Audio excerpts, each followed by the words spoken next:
Por trás daquele império de metanfetamina, de toda a violência e, claro, do famoso chapéu preto, existe uma patologia. Hoje, a gente vai analisar o Walter White não como um simples criminoso, mas como um paciente. A gente vai usar a filosofia para diagnosticar as verdadeiras doenças da alma, que não só construíram a ascensão dele, mas que, no fundo, garantiram a sua queda. Sabe, a gente sempre tenta botar o Walter White numa caixinha, né? Ele era um cara bom que ficou mal, ou o monstro já estava lá dentro só esperando uma chance para sair. A verdade talvez seja bem mais complexa.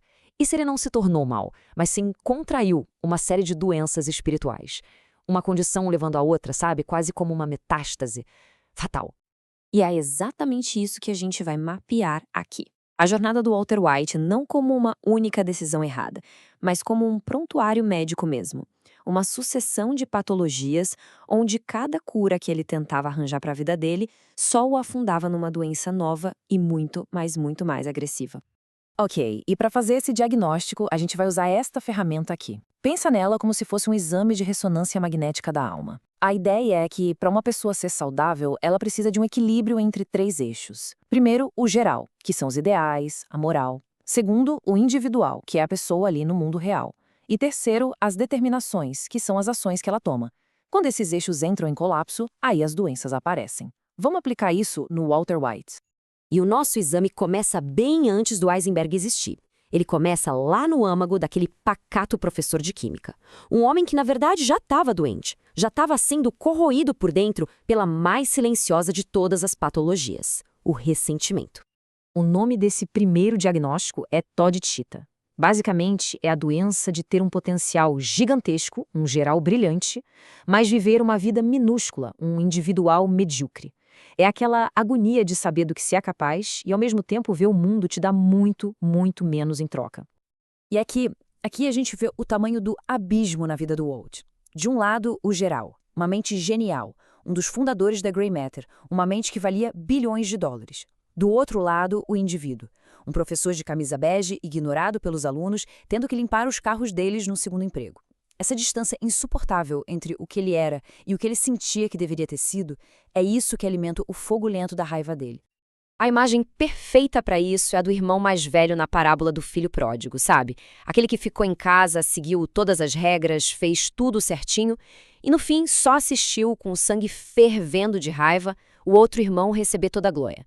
Ele não é o rebelde, ele é o submisso. E é justamente essa submissão que é a fonte de toda a sua indignação. E então, vem o diagnóstico de câncer.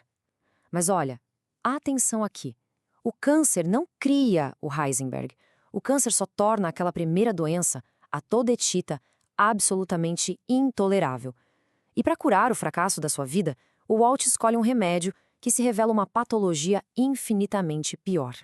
Para se livrar daquele peso de ser pequeno, o Walt decide basicamente explodir o geral. Ele joga fora a lei, a moralidade, a sociedade, tudo. E ao fazer isso, ele contrai a doença oposta, a catolita. É a condição de quem age sem um norte, uma fome cega por ação e por poder, sem nenhuma bússola moral para dizer chega, para.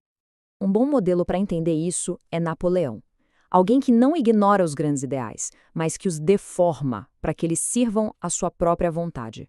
Napoleão usava a França como desculpa. Walter White, por sua vez, sequestra a ideia de família. Ele transforma a família num escudo, numa desculpa nobre para justificar a construção do seu império particular. E o sintoma mais visível da catolita a gente viu bem. É a ação pela ação, a acumulação pela acumulação. Aquela montanha de dinheiro guardada num depósito é o retrato perfeito do vazio. É um poder tão imenso que se torna completamente inútil, totalmente desconexo de qualquer propósito real. É um câncer de dinheiro e poder. Certo. Então, a catolita é a doença principal do Heisenberg. Mas como ele coloca isso em prática? Como é que ele opera no dia a dia? Bem, ele usa 2 outras patologias como se fossem ferramentas, que acabam definindo o seu modus operandi. A primeira ferramenta é a auritita, que é a doença da impaciência. A segunda é a catolia, a doença da lógica fria. Uma faz com que ele haja de forma impulsiva, caótica. A outra permite que ele justifique qualquer atrocidade com uma racionalidade que chega a ser assustadora. Pra gente entender a Auredita, é só pensar no Don Quixote, um cara tão impaciente com a realidade que ele simplesmente inventa um personagem novo e força o mundo inteiro a participar da fantasia dele. A família é a Dulcinea de Walter White. É o ideal que ele projeta no mundo para poder justificar sua jornada cega e totalmente egoísta. Já a segunda ferramenta é a acatolia, que alguns dizem ser a grande doença da nossa era. É quando se troca a pergunta, isso é certo? Pela pergunta, isso funciona. Para o autocientista, isso é natural. Um assassinato deixa de ser uma questão moral e vira um problema químico, uma equação que precisa ser resolvida da forma mais eficiente possível. E olha, nada, absolutamente nada, resume melhor a católia dele do que este número. O verdadeiro orgulho do Heisenberg nunca foi o dinheiro. Era a pureza técnica do produto dele. Ele não buscava uma verdade moral, ele idolatrava a exatidão. A química era o seu único Deus. E então, ele vence. Ele derrota todos os rivais, chega no topo do império. E o que ele encontra lá em cima não é a paz. É um silêncio ensurdecedor, um vazio. Ele se torna um rei entediado. E essa, claro, é a sua próxima doença. E aí a gente chega na Auredita crônica, a melancolia do vencedor. Depois que o Gasfreng morre, a guerra acaba. O Walt é o rei. Só que tipo o faraó Ozymandias, ele reina sobre as ruínas da própria vida. A luta era tudo que ele tinha, e sem ela, só resta aquele tédio existencial que vem logo antes do colapso final. E é isso que nos leva àquele momento-chave. A confissão final dele para Skyler não é um momento de redenção.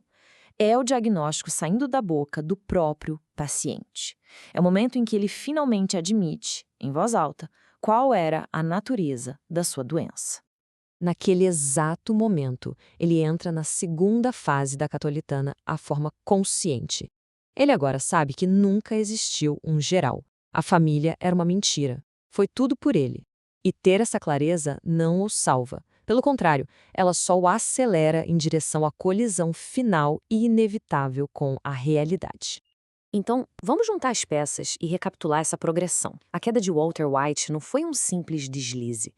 Foi uma cadeia diagnóstica muito clara, uma sucessão de falhas espirituais. Ele começa com a togedita, o ressentimento do gênio desperdiçado. Para se curar disso, ele contrai a catolita, a ação cega de Heisenberg, usando as ferramentas da impaciência e da lógica técnica. A vitória o leva à auretita crônica, o tédio do rei, que por fim o força à catolita consciente, aquela confissão final que antecede a morte. No fim das contas, a verdadeira doença terminal de Walter White não era o câncer no pulmão, era a fratura que ele tinha na alma, a incapacidade de conectar quem ele era de verdade com quem ele achava que merecia ser. O império de drogas foi apenas o sintoma mais espetacular de tudo isso. E tudo isso deixa uma pergunta no ar, não é? A católia, essa doença de trocar a pergunta "isso é certo" pela pergunta "isso funciona", é descrita por alguns como a grande patologia da nossa civilização. A tragédia de Walter White foi ficção, claro, mas talvez o seu diagnóstico mais assustador, no fundo, sirva um pouco para todos nós.